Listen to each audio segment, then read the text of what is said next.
Salut les Vatosokos, j'espère que tout le monde se porte bien. On se retrouve pour une nouvelle petite vidéo à l'avant-match de PSG Monaco. On reçoit donc Monaco au Parc des Princes. Mais avant de faire l'avant-match, comme d'habitude, je vais parler d'autres sujets. Avant même de parler d'autres sujets, je voudrais faire rendre hommage et faire une dédicace, mais surtout rendre hommage à un supporter parisien qui nous a quitté le 26 novembre. Qui était sur un de mes groupes parisiens, sur un chat que j'ai qui s'appelle les parents du PSG, qui nous a quittés. J'ai reçu un message de sa femme pour m'annoncer cette nouvelle terrible que Vince Kuyagen, c'était son nom, nous a quitté le 26 novembre, est décédé. Donc moi j'ai une grande pensée pour sa femme et toute sa famille. Donc toutes mes condoléances à sa femme et à toute sa famille. Et je suis un petit peu sous le choc parce que c'est quelqu'un avec qui je parlais souvent, qui était sur le chat, évidemment, qui était présent à tous les matchs du Paris Saint-Germain et aussi de l'équipe de France, parce que c'était un Français mais qui habitait en Belgique. Mais ça n'empêchait pas d'être supporter du Paris Saint-Germain et de l'équipe de France. Voilà, donc et dernièrement, c'est vrai que je le voyais plus parler sur le chat et j'ai trouvé ça bizarre. Alors après, je me suis dit bon, peut-être qu'en ce moment il est occupé, il peut pas venir, parce que des fois il y a des gens qui sont occupés, ils peuvent pas venir tout le temps sur le chat. Mais j'avais quand même trouvé ça bizarre et là je viens d'apprendre la triste nouvelle, donc je tenais à lui rendre un dernier hommage et à dédicacer cette vidéo en son nom. Voilà, donc Vincent Kuyagen, repose en paix. Tu nous quittes. Moi, je suis encore sous le cul, donc je sais même pas quoi encore dire. Mais bon, en tout cas, repose en paix et voilà. Il y a un supporter parisien de plus qui nous quitte malheureusement. Mais c'est la vie, c'est comme ça. On doit tous mourir un jour, mais quand ça arrive, on est toujours un peu sous le choc, quoi. Voilà.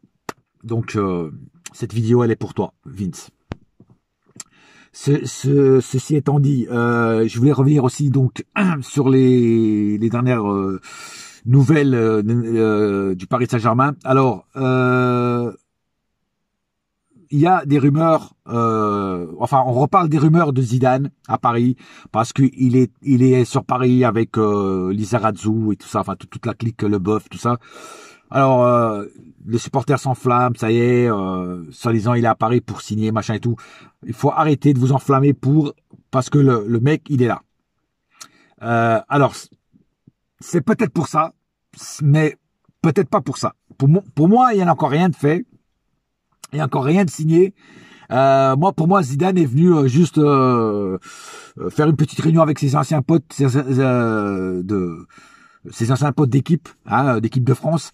Et voilà. Bon, après, il y en a qui vont me dire, ouais, mais c'est quand même une coïncidence, toi, fin d'année, machin, on a des rumeurs comme quoi Pochettino va être viré, je sais pas quoi, maintenant il est là, lui, tu vois. C'est vrai, il y a des coïncidences. Mais c'est pas parce qu'il y a des coïncidences que Zidane est là pour signer le contrat avec le Paris Saint-Germain.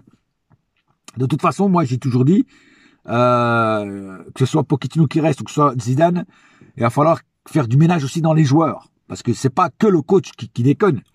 Il y a aussi certains joueurs qui n'ont pas leur place, qui n'ont plus leur place, et même certains qui n'ont jamais eu leur place au Paris Saint-Germain. Alors bien sûr, je ne veux pas reciter les noms, vous savez déjà de qui je parle. Voilà, j'ai déjà fait ma liste depuis longtemps sur d'autres vidéos, j'avais déjà dit qui n'a pas sa place au Paris Saint-Germain.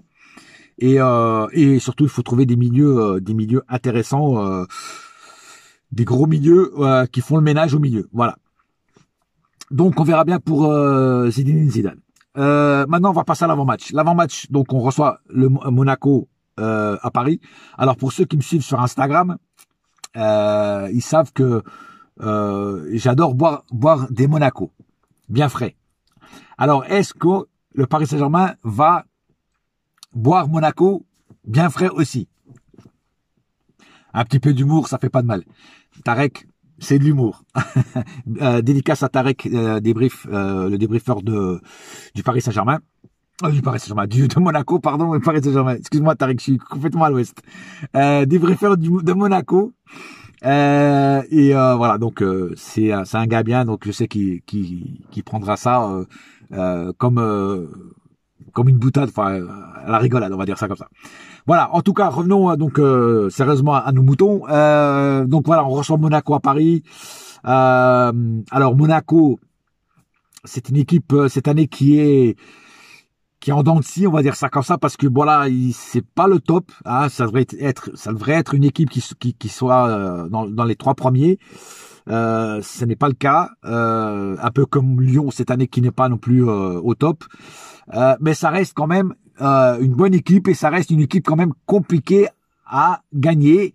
Et vous savez très bien que chaque fois qu'une équipe de Ligue 1 rencontre le Paris Saint-Germain, ils se métamorphosent. Ils peuvent être à la ramasse tout le long du championnat, mais quand ils jouent contre Paris, boum, ils font le match de l'année. Tu vois, on dirait que les mecs, je sais pas, ils se métamorphosent. Voilà, ils deviennent des autres joueurs.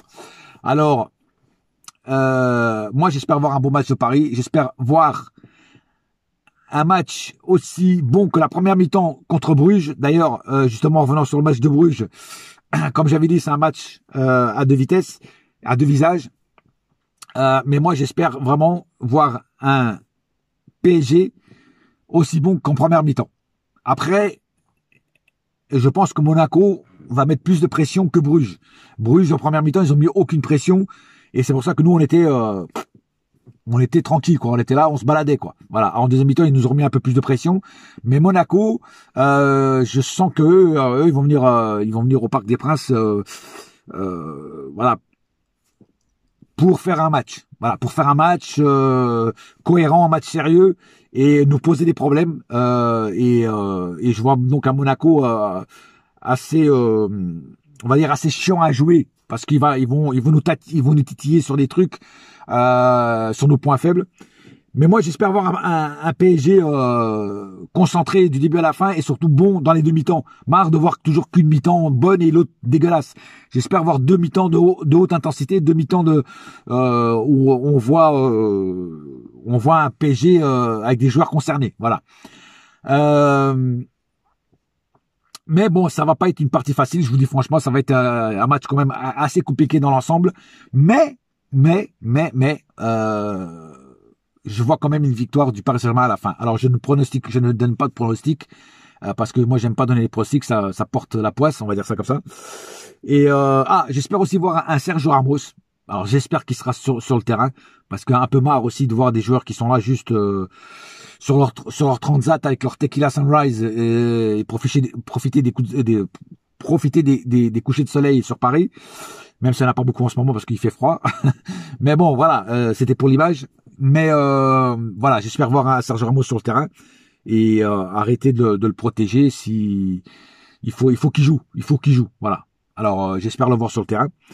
Et donc la compo pour moi, j'aimerais voir. Alors bonne question, Keylor Navas ou Donnarumma? Moi, je mettrais quand même un Donnarumma pour l'instant parce que Keylor Navas est un petit peu de mal en ce moment, donc je mettrais un Donnarumma. Et après, côté gauche, un Bernat. Côté droit, on n'a pas trop le choix, hein, Hakimi ou un Dagba, mais plutôt un Hakimi parce que Monaco, ça reste quand même une équipe solide. Charnière centrale, j'espère un Sergio Ramos et un Marquinhos. Et au milieu, je mettrais un Verratti, Danilo et Wijnaldum. Voilà. Et devant, Di Maria, Messi, Mbappé. Voilà, ça c'est ma compo. Si je serais coach, ce serait cette compo que je mettrais en place sur le terrain. Voilà. Pas plus à dire sur cette vidéo d'avant-match. On se retrouve dimanche soir pour le débrief d'après-match. En attendant, n'oubliez pas une chose, un seul cœur, un seul club, c'est Paris ma gueule. Yes my friend. Et la saga continue. Allez. Bouya!